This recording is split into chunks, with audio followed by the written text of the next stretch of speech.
안녕하세요. 모두가 사는 교회 올리브교회 박종범 목사입니다. 오늘도 하나님의 은혜와 평강이 저와 우리 모두 가운데 우리 주 예수 그리스도 안에서 넘쳐나길 주님의 이름으로 축복합니다. 오늘은 에스라 10장 1절에서 9절 말씀에 근거해서 아직도 우리에겐 소망이 있다라는 제목으로 하나님의 말씀을 전하도록 하겠습니다. 이스라엘 백성들이 2차로 바벨론 포로에서 돌아왔습니다. 그 중심에는 에스라가 있었습니다. 성전이 재건된 후에 에스라는 말씀 재건 운동을 하려는 마음으로 하나님의 말씀을 연구하고 준행하며 가르치기로 결단했지요. 그리고 하나님께서 보내주신 동역자들과 더불어 하나님의 도우심 속에서 바벨론에서 돌아왔습니다. 돌아와서 보니까 수많은 이스라엘 백성들이 불신 결혼을 했습니다. 에스라가 이 이야기를 듣고 통곡하며 하나님 앞에서 엎드려 있었습니다. 그럴 때 오늘 본문을 보니까 에스라 주변으로 하나님의 말씀으로 인해 두려워 떠는 자들이 모여들고 함께 통곡합니다. 그리고 그들이 에스라에게 말하면서 우리가 도울 테니까 힘을 내십시오. 우리가 지었던 모든 죄를 인정하고 이제 회개합니다. 그리고 결단하겠으니 당신은 일어나 힘을 내십시오. 우리가 돕겠습니다. 이런 말들을 에스라를 따르는 사람들이 합니다. 에스라가 그 말에 힘을 얻어서 그들에게 다시 한번 확인을 합니다. 정말 사실인가? 맹세할 수 있는가? 그러자 우리가 맹세합니다 라고 그들이 대답합니다. 그러자 에스라가 이스라엘에게 전체에게 3일 내로 모이지 않으면 재산을 몰수하고 총회에서 쫓아내겠다, 이런 공문을 내립니다. 그래서 이스라엘 백성들이 비오는 때 3일 만에 전국 각지에서 모여드는 이런 이야기가 오늘 본문의 이야기입니다. 이 말씀을 통해서 우리가 얻을 수 있는 교훈을 발견하도록 하겠습니다. 첫째, 말씀의 사람에게 돌아올 때 회복이 시작된다는 것입니다. 오늘 보면 1절에 이런 말씀이 있습니다. 에스라가 하나님의 성전 앞에 엎드려 울며 기도하여 죄를 자복할 때에 많은 백성이 크게 통곡하며 이스라엘 중에서 백성의 남녀와 어린아이의 큰 무리가 그 앞에 모인지라. 에스라가 성전 앞에 울며 통곡하며 회개하고 죄를 인정하며 기도할 때 그 기도 소리를 듣던 사람들이 에스라에게 모여들었습니다. 하나님의 말씀의 사람들에게 모여들었다는 거예요. 진정한 변화의 시작이 어디에서 시작됩니까? 사람들이 하나님의 말씀의 사람 앞에 모였을 때 변화가 시작되더라라는 것입니다. 많은 사람들이 모임을 좋아합니다. 동호회 모임도 좋아하고 또 동창회 모임도 좋아하고 개 모임도 좋아하고 산으로 들러 여행으로 전 세계 각지로 돌아다니는 이런 모임에 모이는 것을 좋아합니다. 그런데 그런 모임에 잠시의 즐거움이 있지만 인생의 근본적인 변화가 있지는 않습니다. 우리 인생의 진정한 변화는 어디에 있을까요? 바로 말씀의 사람을 중심으로 모일 때 우리 인생의 진정한 변화가 일어난다는 것입니다. 하나님의 사람 에스라가 성전 앞에서 통곡하며 기도할 때 하나님의 말씀을 인하여 두려워 떠는 자들이 그 주변에 모여들었습니다. 그리고 그들을 통하여서 하나님 나라 역사가 시작되더라라는 것이죠. 하나님 말씀의 사람을 중심으로 모일 때 하나님의 역사가 일어나고 있다는 것입니다. 오늘도 우리가 코로나 사태로 인하여 예배를 잘 못 드리고 있는 상황이 있습니다. 우리 하나님 말씀의 사람 중심으로 모이는 그 감각들을 잃어버려서는 안 되겠습니다. 하나님께서는 말씀 중심으로 모이기를 원하시는 거예요. 하나님의 말씀이 울리는 자리에 몸이 갈 때 영혼이 살아나게 되는 것입니다. 주의 말씀은 내 발의 등이요 내 길의 빛이라고 말씀합니다. 길 잃는 사람이 말씀으로 돌아올 때 길을 찾는 것입니다. 진리로 그들을 거룩하게 하옵소서. 아버지의 말씀은 진리니이다. 하나님의 말씀으로 돌아올 때 우리가 거룩하게 변화되는 것입니다. 여호와의 말씀은 완전하여 영혼을 소생케 한다는 말씀이 있죠. 하나님의 말씀으로 돌아올 때 우리 영혼이 소생하게 되는 것입니다. 하나님 말씀 중심으로 또 그 말씀을 전하는 사람 중심으로 모일 때 우리 인생이 새로워지고 변화가 되는 것입니다. 오늘 우리가 어디에서 모이는가를 다시 한번 돌아보시면서 하나님 말씀 중심으로 모이시는 저와 우리 모두가 되시고 말씀의 사람으로 말씀으로 인하여 거룩하게 변화되고 회복되어지고 말씀으로 인하여 하나님의 능력을 경험하는 우리 모두가 되시길 주님의 이름으로 축복합니다. 둘째, 순종을 선언할 때 하나님이 도우신다는 것입니다. 오늘 본문 2절에 이런 말씀이 있습니다.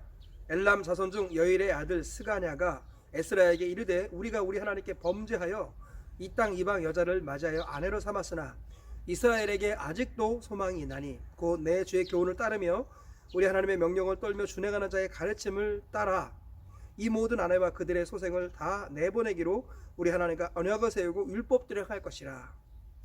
그러자 에스라가 이렇게 말합니다. 이에 에스라가 일어나 제사장들과 레위 사람들과 온 이스라엘에게 이 말들을 행하기를 맹세하게 하며 무리가 맹세하는지라.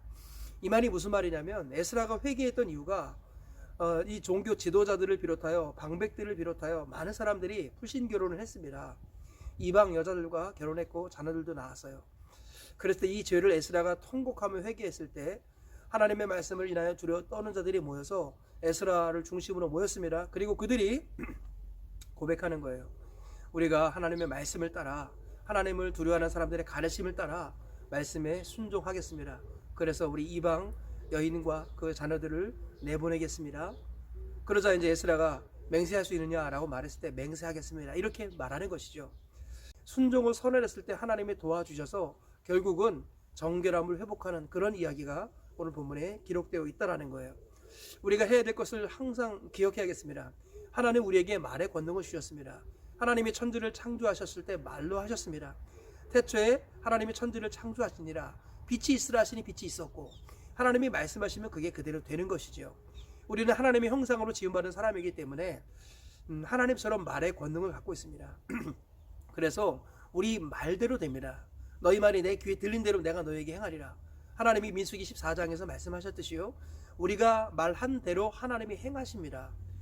우리가 하는 말이 길을 엽니다. 우리가 하는 말이 길을 만듭니다.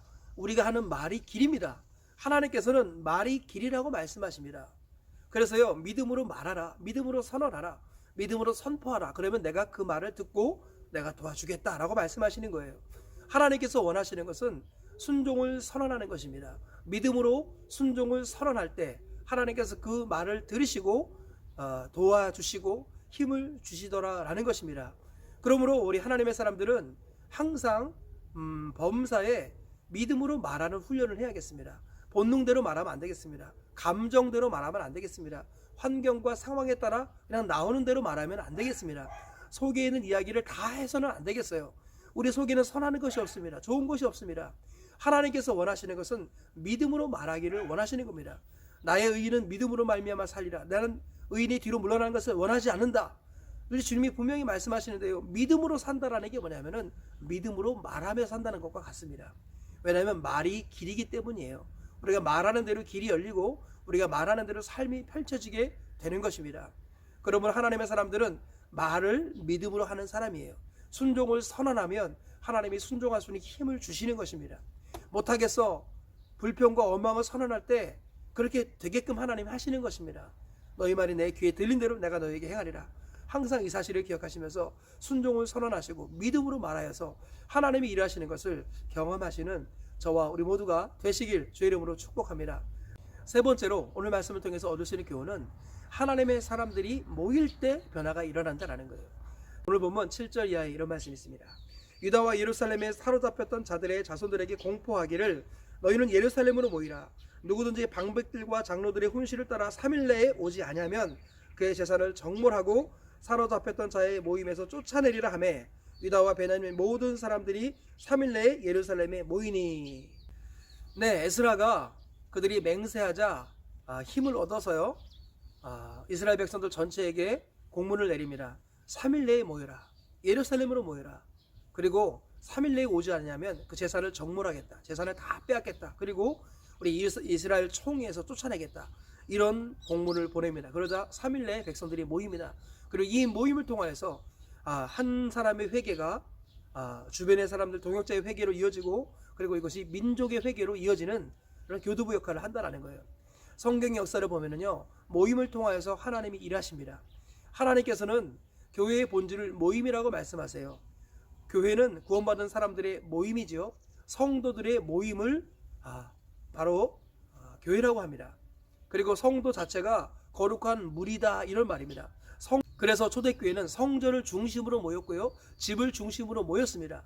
성전과 집에서 모이기를 힘썼습니다. 날마다 모이기를 힘썼고요, 모일 때마다 떡을 떼며 오로지 기도하기를 힘썼을 때 하나님께서 백성들에게 칭찬받게 하시고 구원받는 백성이 나날이 늘어나게 하셨다라는 거예요. 하나님의 사람들은 모일 때 하나님의 능력이 나타난다는 것을 항상 기억해야 됩니다. 교회의 본질은 모임이라는 거예요. 그래서 말세에 우리가 그날이 가까움을 볼수록 모이기를 패하는 자들의 습관을 따라하지 말고 오직 그날이 가까움을 볼수록 더욱더 모이기를 힘쓰라고 성경은 말씀합니다. 모여서 어떻게 해야 될까요? 사랑과 선행을 격려하라고 주님이 말씀합니다. 성도는 모이지 않으면 힘을 발휘할 수 없어요. 하나님께서 원하시는 것은 성도는 모여야 된다는 거예요. 잠시 잠깐 모임에 빠지고 모임을 쉬고 잠시 잠깐 혼자의 시간을 갖는 것이, 그것이 잠시 잠깐 좋을 수는 있을지 모르겠지만 성도의 생명에는 치명적이라는 것입니다. 하나님께서는 모임을 통해서 하나님의 역사가 일어나기를 원하십니다. 그래서 120문도가 모여서 오로지 기도에 힘썼을 때 그때 성령의 충만함이 임했다라는 거예요. 하나님의 사람들이 모일 때 하나님의 역사가 일어나는 것입니다. 모임이 약해지면 교회가 약해지는 것이고, 교회가 약해지면 이 땅에 미래가 없는 것입니다. 하나님께서는 우리가 모이기를 원하시는 거예요. 예루살렘으로 모이라, 교회로 모이라고 하나님이 말씀하시는 겁니다. 이제 때가 되어가고 있습니다. 모일 때가 되어가고 있습니다. 하나님께서 은혜를 주셔서 모이라라는 선포가 있을 때, 그때 우리가 주저없이 다시 한번 다 같이 모여서 하나님의 역사의 주인공의 자리를 지켜나가야겠습니다. 그래서 날마다 모이기를 힘쓰는 가운데 하나님의 역사가 우리를 통하여 이 땅 가운데 활짝 펼쳐지는 은혜가 있기를 주의 이름으로 축복합니다. 말씀의 결론을 맺겠습니다. 오늘 세 가지 말씀 전했죠. 첫째로는 말씀의 사람 중심으로 모일 때 회복이 시작되다라는 것입니다.